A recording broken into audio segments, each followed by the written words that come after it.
بسم اللہ الرحمن الرحیم۔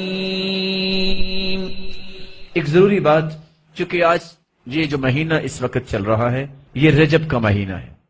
رجب کے مہینے میں ایک نہیں 20 ایسے اعمال، 20 ایسی عادات، 20 رسم و رواج مسلمانوں میں آ چکے ہیں، لیکن ابن رجب رحمت اللہ علیہ انہوں نے جو کتاب لکھی ہے اور اجماع امت سے جو بات ثابت ہے کہ رجب کے مہینے میں کوئی بھی ایسا عمل جو بیان کیا جاتا ہے اللہ کے رسول سے ثابت ہی نہیں۔ تمام کی تمام احادیث اما موضوعہ او مکذوبہ او ضعیفہ، یا تو وہ جھوٹ ہے یا من گھڑت قصص ہے یا اللہ کے رسول صلی اللہ علیہ وسلم سے وہ ثابت ہی نہیں۔ اس لیے رجب کے بارے میں جو مسلمانوں نے ذہن بنا رکھے ہیں کہ رجب میں فلاں کنڈے ہوں گے، فلاں یہ ہوگا، فلاں یہ ہوگا، رسول اللہ صلی اللہ علیہ وسلم نے کوئی ایسی تعلیمات مسلمانوں کو نہیں دی۔ اور مسلمان کا منہج یہ ہونا چاہیے، اگر اللہ کی کتاب میں کوئی حکم ہے، اللہ کے رسول کے فرمان میں کوئی حکم ہے، تو پھر کسی مسلمان کی جرت نہیں کہ اس کا انکار کر دے، اور جو قرآن و سنت سے ثابت نہیں ہے اس کو کرنے سے کبھی بھی اللہ کی رحمت کا انسان مستحق نہیں بنتا، بلکہ اپنے آپ کو مجرم بناتا ہے۔ حدیث کے الفاظ ہیں من عمل عملا لیس علیہ امرنا فہو رد، ایسا عمل جو اللہ کے رسول نے نہیں کیا، جو صحابہ کو حکم نہیں دیا، کوئی ایسا عمل نیکی کی نیت سے بھی کرتا ہے تو مردود ہے۔ من احدث فی امرنا هذا ما لیس منہ فہو رد، جو دین میں ایسا پہلو پیش کرتا ہے، نیت جتنی بھی خالص ہو، عمل جتنا بھی نیک نظر آئے، اگر اللہ کے رسول نے ایسا حکم نہیں دیا تو وہ اللہ کے ہاں قابل قبول نہیں۔ رسول اللہ صلی اللہ علیہ وسلم کی جو صحیح مسلم میں روایت ہے، میں وہ سنا کے بات کو ختم کرنا چاہوں گا اور اس حدیث میں آپ کو شریک کرنا چاہوں گا۔ روزہ رکھنے کا ثواب کیا ہے؟ کون بتائے گا؟ روزے کی دو قسمیں ہیں۔ فرضی روزہ جو ہوتا ہے نا، الصوم لی وانا اجزی بہ، اس کا تو اللہ ہی اجر دیں گے، ان لمیٹڈ ہے، وہ اللہ ہی جانتے ہیں۔ جو نفلی روزہ رکھتا ہے اس کا ثواب کتنا ہے؟ 70 سال اگر سفر کیا جائے تو کتنا سفر طے ہوگا؟ تصور کر سکتے ہیں ہم؟ قیامت کے دن ایک روزہ اللہ کی راہ میں رکھنے والا، ما من عبد یصوم یوما الا باعد اللہ بذلک اليوم وجهه عن النار 70 خریفا، 70 سال جتنا سفر کیا جائے جو ایک روزہ رکھتا ہے اللہ کی راہ میں، اللہ اس کو اتنی مسافت جہنم سے دور فرما دیں گے۔ کتنا بڑا عمل! صحابی جس کی ایک گھڑی اللہ کے رسول کے ساتھ ایمان کی حالت میں گزری ہے اور ایمان کی حالت میں وہ دنیا سے گئے، کیا پوری کائنات کی عبادت اگر جمع کر دی جائے تو اس ایک گھڑی کے اجر کے برابر اجر مل سکتا ہے؟ نہیں۔ ساری دنیا کی نیتیں آج اکٹھی کر لی جائیں، صالح سے صالح نیت، کیا کسی صحابی کی نیت کا مقابلہ ہو سکتا ہے؟ صحیح مسلم کی روایت ہے، رسول اللہ صلی اللہ علیہ وسلم کے ساتھ صحابہ جا رہے تھے، فلما بلغ قراع الغمیم، جب قراع غمیم جگہ پہ پہنچے آپ نے فرمایا افطروا، روزہ افطار کر لو۔ روزہ رکھا ہوا تھا، روزہ افطار کر لیا گیا۔ قیل ان بعض الناس قد صام، خبر پہنچی کہ چند صحابہ نے روزہ نہیں افطار کیا۔ پوچھا وہ کیوں؟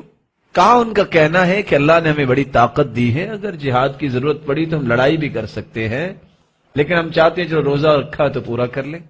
یہاں رکیے، روزہ، صحابی کی نیت اور صحابی، کہ ان تینوں چیزوں کا مقابلہ دنیا میں آج ہو سکتا ہے؟ اور حدیثیں آپ سن چکے ہیں۔ رسول اللہ صلی اللہ علیہ وسلم کو جب یہ خبر ملی تو آپ کی زبان اطہر نے کیا بولا؟ فرمایا اولئک العصاة، اولئک العصاة، یہ گنہگار ہیں جنہوں نے روزہ نہیں چھوڑا۔ صحابی بھی اگر نیک نیت ہو، ارادہ بھی اچھا ہو، عمل بھی صالح ہو، اس کے بارے میں بھی اللہ کے رسول نے یہ کلمات بولے ہیں، تو آج ہماری نیتوں کا تو حال ہی ہے جو آپ کو پتا ہے۔ ہم اگر کوئی نیکی کی نیت سے بھی کوئی بات کریں گے تو ہمارے متعلق کل کو کیا بولا جائے گا؟ اس لیے کوئی بھی ایسا عمل جو اللہ کی کلام سے ثابت نہیں ہے، جس کا اللہ نے حکم نہیں دیا، جس کے بارے میں اللہ کے رسول نے رہنمائی نہیں دی، جس کے بارے میں صحابہ کی تربیت نہیں کی، وہ دین نہیں ہو سکتا۔ وفی القصص عبر والمقال یتضح بالمثال، قصوں سے بھی عبرت انسان کو ملتی ہے اور بہت ساری باتیں مثالوں سے بھی واضح ہوتی ہیں۔ آج پاکستان میں رہنے والے پاکستان سے محبت تو کرتے ہی ہیں نا، ہم سب محب وطن تو ہے کیونکہ اللہ نے ہمیں یہ قطع دین کے لیے دیا ہے، لیکن اگر چند محبان بیٹھ کے یہ سوچے کہ چونکہ حالات کچھ اچھے نہیں ہیں تو ہمیں بھی مسلمانوں کے اوپر جو مصیبت ہے قرض کی یہ دور کرنی چاہیے، پلاننگ سے نا، اور بیٹھ کے مشورہ ہو جاتا ہے کہ چلو جی آپ بھی ڈالرز تیار کر لیں، آپ کپس تیار کر لیں، آپ ین تیار کر لیں، آپ یورو تیار کر لیں۔ اگر یہ مشورہ ہو جاتا ہے یہ مشورہ اچھا ہوگا کہ برا؟ اچھا ہی ہوگا نا، کہ چلو ہم بھی قرض اتارنے میں مدد کرتے ہیں انتظامیہ کی، وہ بھی تو ہمارے لیے سوچو بچار کرتے ہیں نا۔ لیکن اگر مطلوب کوانٹٹی بنا بھی لیں ہم اور ہم انتظامیہ کو کال کر دیں کہ السلام علیکم ورحمۃ اللہ وبرکاتہ، ہم محب وطن ہیں اور آپ کے کندھے کے ساتھ کندھا لگا کے ملک کو کرائسس سے بچانا چاہتے ہیں، یہ لیں آپ قرض ادا کریں اور ہماری جان چھڑا دیں۔ آدھ گھنٹے کے بعد کیا ہوگا؟ جب انتظامیہ آئے گی اریسٹ کرنے کے لیے تو کوئی دلائل یہ پیش کرے گا، ارے میں تو محب وطن ہوں، آپ یہ کیا کر رہے ہیں؟ تو جواب کیا دے گا وہ؟ اچھا ساتھ تم فراڈ کرتے ہو اور ساتھ دلائل پیش کرتے ہو، اریسٹ کریں گے، اور میں نہیں جانتا کہ اس کی بیل کتنی دیر کے بعد ہوتی ہے، اور بتائیں گے کیا تم نے ڈالر تو تیار کیا ہے، اس پہ یونائٹڈ اسٹیٹ کی تو مہر ہی نہیں ہے، یہ تم نے کیا دینار تیار کیا ہے، اپنے گھر بیٹھے سب کچھ بنا لیا ہے۔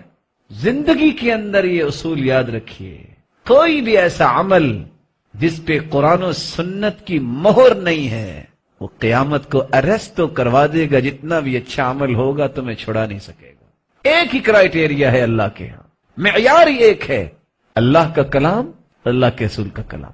کتاب و سنت سے جو چیز ثابت ہے قبول وہ ہوگی، جو کتاب و سنت سے ثابت نہیں ہے کوئی بھی کر لے جیسے بھی کر لے وہ اللہ کے ہاں قابل قبول ہے ہی نہیں۔ اللہ رب العزت ہمیں کتاب و سنت کے منہج پہ زندہ رکھے اور کتاب و سنت کے منہج پر ہی موت دے اور صاحب شریعت کی رفاقت نصیب فرمائے اور اپنے دیدار کا مستحق بنائے۔ وآخر دعوانا الحمد للہ۔